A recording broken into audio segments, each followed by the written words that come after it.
El 29 de Pallares va a ser la inauguración oficial de la variante ferroviaria de Pallares. Anunció la ministra de Transportes na súa visita a Uvieu. Está previsto que asistan el presidente del gobierno agora en funciones, Pedro Sánchez, y el rey Felipe VI.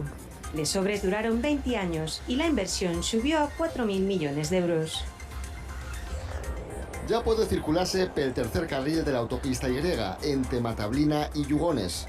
Inauguró la ministra de Transporte Raquel Sánchez. Les obres empezaron fai casi 4 años. La ministra anunció que el año que viene va a abrir al tráfico el tramo Curniana-Salas de la autovía del suroccidente. El vocero del PP na Xunta, Álvaro Queipo, preséntase a presidir el PP asturiano en el Congreso que va a celebrar el próximo 18 de Pallares. Queipo anunció la su candidatura arropado por los 16 alcaldes que tiene el so partido en Asturias y que lo recibieron entre aplausos. La hasta agora secretario general anunció que la su candidatura va a ser integradora.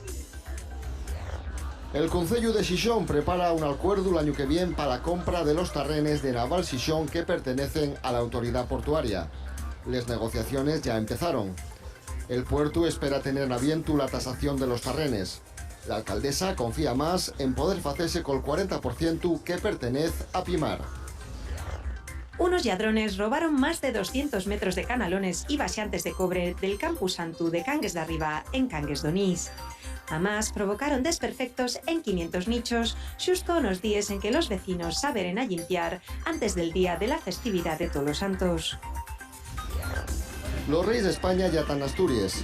Llegaron esta tarde para asistir al concierto de los premios Princesa de Asturias. Acompáñenlos la princesa Leonor y la infanta Sofía.